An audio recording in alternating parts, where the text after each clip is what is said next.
আমন্ত্রণ দীপ্ত সংবাদে আপনাদের সঙ্গে রয়েছি আমি শারমিন নিপা। সর্বজনীন পেনশন স্কিম প্রত্যয় বাতিলের দাবিতে দ্বিতীয় দিনের মতো কর্মবিরতিতে দেশের সব পাবলিক বিশ্ববিদ্যালয়ের শিক্ষক ও কর্মকর্তা কর্মচারীরা। সকালে ঢাকা বিশ্ববিদ্যালয়ে মানববন্ধন থেকে প্রত্যয় স্কিমের প্রজ্ঞাপন প্রত্যাহারের দাবি জানান আন্দোলনকারীরা। একই দাবিতে দেশের ৩৫টি বিশ্ববিদ্যালয়ে কর্মসূচি পালন করেছে বাংলাদেশ বিশ্ববিদ্যালয় শিক্ষক সমিতি ফেডারেশন। এতে ১ জুলাই থেকে এসব শিক্ষা প্রতিষ্ঠানে পরীক্ষা ও পাঠদান বন্ধ রয়েছে। সর্বজনীন পেনশন ব্যবস্থাপনা আইনে ৬০ বছর বয়স থেকে পেনশন প্রাপ্তির উল্লেখ থাকলেও বিশ্ববিদ্যালয়ের শিক্ষকরা ৬৫ বছর বয়স থেকে পেনশন প্রাপ্য হবেন। এক্ষেত্রে সরকার আইনের প্রয়োজনীয় সংশোধন করবে। তবে প্রত্যয় স্কিম স্থগিত করে সার্বিকভাবে মূল্যায়নের আহ্বান বিশ্ববিদ্যালয়ের শিক্ষকদের।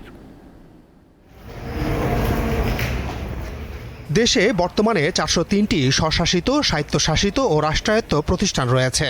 এর মধ্যে ৯০টির মতো প্রতিষ্ঠানে পেনশন ব্যবস্থা চালু আছে।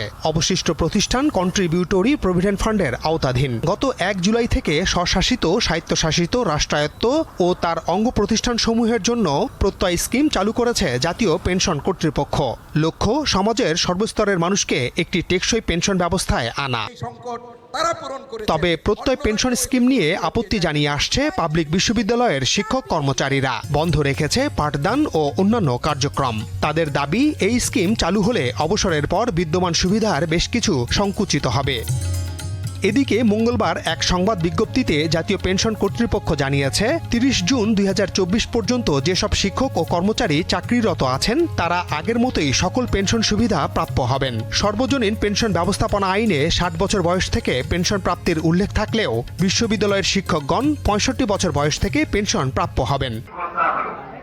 নতুন পেনশন স্কিমের পুরো বিষয়টি পুনর্মূল্যায়নের দাবি পাবলিক বিশ্ববিদ্যালয়ের শিক্ষকদের। এই যে একটি মুখোমুখি অবস্থানে তৈরি করেছে, এই জিনিসটিকে আমরা মনে করছি যে এটি পুনর্মূল্যায়িত হওয়া উচিত এবং নতুন এই খণ্ডিত প্রজ্ঞাপন জারি না করে সম্পূর্ণটা মূল্যায়ন করে এটি প্রয়োগ করার আগে এটা স্থগিত করা হোক। আমাদের ৬০ বছরের জায়গায় ৬৫ এটা তো হতেই হবে, কিন্তু আসল আমাদের যে দাবিগুলো সেখানে কিন্তু অ্যাড্রেস করা হয় নাই। যেটা যেমন হচ্ছে ধরেন গ্র্যাচুইটি, আমরা যে এককালীন টাকা পাবো সেটার কথা এখানে বলা নাই। আমাদের যে এখন পুরো পেনশনটা দেওয়া হয় সরকারিভাবে, আমাদের বেতন থেকে কাটা হয় না, সেটা যে প্রত্যয় স্কিম আছে সেটা তো কিছু বলা হয় নাই। প্লাস এই জিনিসটা আমাদের দাবি তো হচ্ছে এটা প্রত্যাহার করা, যে আমরা যেখানে আছি সেখানেই থাকবো। জাতীয় পেনশন কর্তৃপক্ষ জানায়, বর্তমানে সরকারি ১২ লাখ, স্বায়ত্তশাসিত রাষ্ট্রায়ত্ত সংস্থার ৪ লাখ এবং পেনশনে যাওয়া অবসরভোগী ৭ লাখ সহ ২৩ লাখ লোক পেনশনের আওতাভুক্ত। মাহমুদ শাওন, দীপ্ত সংবাদ, ঢাকা। পুলিশের আলোচিত সাবেক মহাপরিদর্শক বেনজির আহমেদ, তার স্ত্রী এবং ২ কন্যার স্থাবর অস্থাবর মিলিয়ে ৪.৪৩ কোটি টাকার অবৈধ সম্পদের প্রমাণ পেয়েছে দুর্নীতি দমন কমিশন। আরও সন্দেহজনক তথ্যপত্র যাচাই করতে বেনজিরের পরিবারের সম্পদের হিসেব চাওয়া হয়েছে। বিকেলে দুদকের প্রধান কার্যালয়ে এসব কথা জানান সংস্থার সচিব। জনাব বেনজির আহমেদের বিষয়টি শুনানির জন্য যেটা দেওয়া হয়েছে, এটা অনুসন্ধানকারী টিম, দুটো কেসের পৃথক দুটি অনুসন্ধানকারী টিম, এবং আমাদের বিধিগত বা আইনগতভাবে কোথাও কিন্তু বাধ্যবাধকতা নাই যে ওনাকে শুনানি দিতে হবে।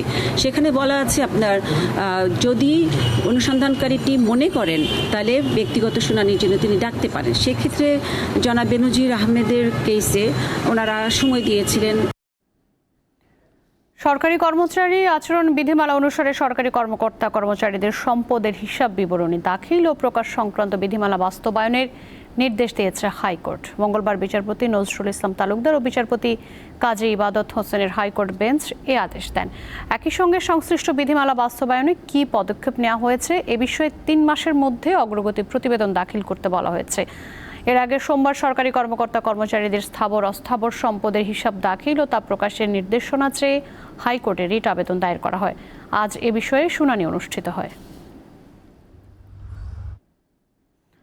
প্রায় ৫,৫০০ কোটি টাকা ব্যয়ে ১১টি প্রকল্পের অনুমোদন দিয়েছে জাতীয় অর্থনৈতিক পরিষদের নির্বাহী কমিটি একনিক। এর মধ্যে সরকারি অর্থায়ন ৫,২১৪ কোটি ৩৪ লাখ টাকা এবং বৈদেশিক অর্থায়ন ১৪০ কোটি ৪৪ লাখ টাকা। একনিক চেয়ারপারসন প্রধানমন্ত্রী শেখ হাসিনা বলেন, জুলাই আগস্টে বৃষ্টি থাকে, এ সময় বিভিন্ন প্রকল্পের কাজ করা যায় না, তাই এখন পেপার ওয়ার্ক এবং বৃষ্টির শেষে প্রকল্পের কাজ শুরু করা ভালো। বন্যার আশঙ্কা থাকায় সবাইকে প্রস্তুত থাকার নির্দেশ দেন তিনি। প্রধানমন্ত্রী বলেন, একজন প্রকল্প পরিচালককে একাধিক প্রকল্পের দায়িত্ব দেয়া যাবে না। তিনি জানান, ঘনবসতি এলাকা ও 3 ফসলি জমিতে প্রকল্প করতে দেয়া হবে না। দেশে তরলীকৃত পেট্রোলিয়াম গ্যাস এলপিজির দাম ভোক্তা পর্যায়ে 12 কেজিতে 3 টাকা বাড়িয়েছে Bangladesh energy regulatory commission BERC. রাজধানীতে বিইআরসি কার্যালয়ে সংবাদ সম্মেলনে নতুন দর জানানো হয়। জুলাইয়ের জন্য প্রতি 12 কেজির সিলিন্ডারের দর নির্ধারণ করা হয়েছে 1366 টাকা। গত জুনে দাম ছিল 1363 টাকা। সংস্থাটি জানিয়েছে, এলপিজির আমদানি মূল্য অপরিবর্তিত থাকলেও ডলারের দাম ঊর্ধ্বমুখী থাকায় জুলাইতে দাম কিছুটা বাড়ানো হলো। ঘোষিত নতুন দর সন্ধ্যা 6টা থেকেই কার্যকর হয়েছে। নারায়ণগঞ্জের রূপগঞ্জ উপজেলার বরপা এলাকায় জঙ্গি আস্তানা সন্দেহে 4তলা একটি বাড়িতে অভিযান চালিয়েছে পুলিশের অ্যান্টি টেররিজম ইউনিট। অভিযানে 3টি আইইডি বোমা এবং বোমা তৈরির সরঞ্জাম পাওয়া গেছে। তবে এই সময় কাউকে পাওয়া যায়নি বলে জানিয়েছেন নারায়ণগঞ্জের পুলিশ সুপার।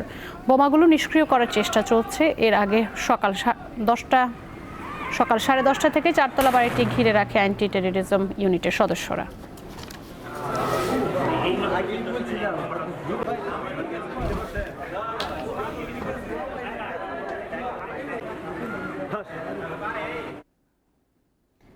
দেশজুড়ে ভারী বৃষ্টিতে বিভিন্ন জেলায় বন্যা দেখা দিয়েছে। এরই মধ্যে সিলেট, সুনামগঞ্জ ও মৌলভীবাজারের নিম্নাঞ্চল প্লাবিত হয়েছে।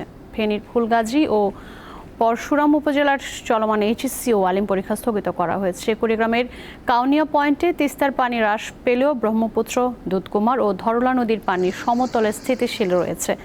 টানা ভারী বর্ষণ ও উজানের ঢলে নেত্রকোনায় সড়ক ভেঙে ঢলের পানি নিম্নাঞ্চলে প্রবেশ করছে। এতে অন্তত 15টি গ্রামের সঙ্গে সড়ক যোগাযোগ বিচ্ছিন্ন হয়ে গেছে। পটুয়াখালীর কলাপাড়ায় গত 24 ঘন্টায় 49 মিলিমিটার বৃষ্টিপাত রেকর্ড করেছে আবহাওয়া অফিস।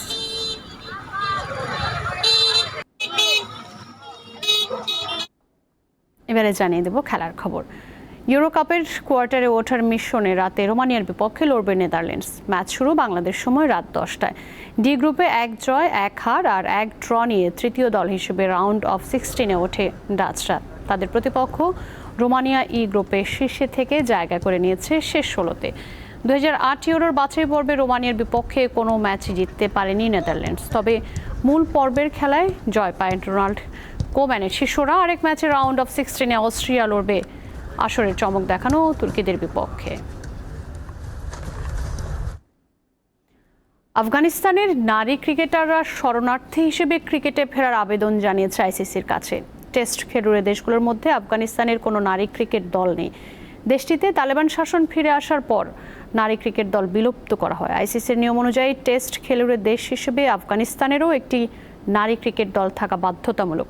সম্প্রতি টি-20-তে আফগানিস্তানের দুর্দান্ত পারফরমেন্সের পর আইসিসিকে একটি খোলা চিঠি লিখে নিজেদের আন্তর্জাতিক ক্রিকেটে ফেরার আকুতি জানায় আফগান নারী ক্রিকেটাররা। তালেবান সরকার ক্ষমতায় আসার পর দেশটির নারী ক্রিকেটারদের প্রায় সবাই দেশ ত্যাগ করেন। এর একটি বড় অংশ বসবাস করছেন অস্ট্রেলিয়ায়। সেখানে ক্লাব ক্রিকেটে খেলছেন তারা।